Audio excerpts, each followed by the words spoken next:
અને હવે વાત કરવી છે મુંબઈની અંદર યોજાયેલી ચૂંટણી વિશે। બીએમસીનો રાજા કોણ તેનો ફેસલો આજે થઈ જશે।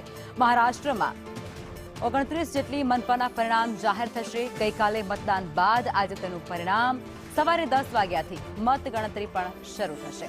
બપોરે 3 વાગ્યા સુધીમાં ચિત્ર લગભગ સ્પષ્ટ થઈ જશે।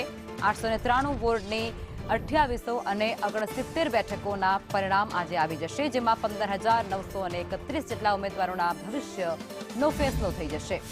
મુંબઈની સત્તા માટે જંગ જામશે। મતગણતરી કેન્દ્રો પર ચુસ્ત પોલીસ બંદોબસ્ત પણ ગોઠવી દેવામાં આવ્યો છે।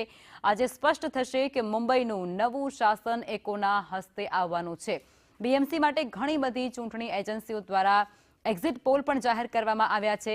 એ એક્ઝિટ માય ઇન્ડિયાના એક્ઝિટ પોલની અંદર કહેવામાં આવ્યું છે કે કુલ 227 વોર્ડમાંથી ભાજપના ગઠબંધનને 131 થી 161 બેઠકો મળી શકે છે, જ્યારે શિવસેના યુબીટી ગઠબંધનને 58 થી 68 બેઠકો મળી શકે છે। કોંગ્રેસને 12 થી 16 બેઠકો મળી શકે છે, જ્યારે અન્યને 6 થી 12 બેઠકો મળી શકે છે। એક્ઝિટ માય ઇન્ડિયાના એક્ઝિટ પોલમાં બીએમસીની ચૂંટણીમાં ભાજપના ગઠબંધનને 42% અને ઠાકરે બંધુઓને 32% મત મળવાનો અંદાજ વ્યક્ત કરાયો છે।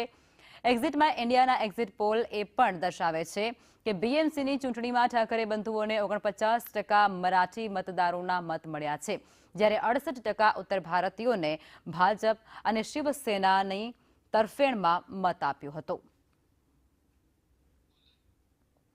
બીએમસીમાં 9 વર્ષે આ ચૂંટણી જેમાં ભાજપે શિવસેનાને ટેકો આપ્યો હતો અને ત્યારે માર્ચ 2017માં શિવસેનાના વિશ્વનાથ મહાડેશ્વર મેયર બન્યા હતા અને ત્યારબાદની આ ચૂંટણી જેમાં એક્ઝિટ પોલમાં ભાજપને બહુમત મળતી હોવાનું સ્પષ્ટપણે દર્શાવાઈ રહ્યું છે, પરંતુ હવે ખબર પડી જશે, કારણ કે 10 વાગ્યા પછી એક્ઝિટ પોલ બાદ હવે જે પરિણામો છે તે પણ જાહેર થવાના છે અને જેની અંદર ભાજપને બહુમતી મળતી હોય તેવા સ્પષ્ટ એંધાણ પણ અત્યારે વર્તાઈ રહ્યા છે।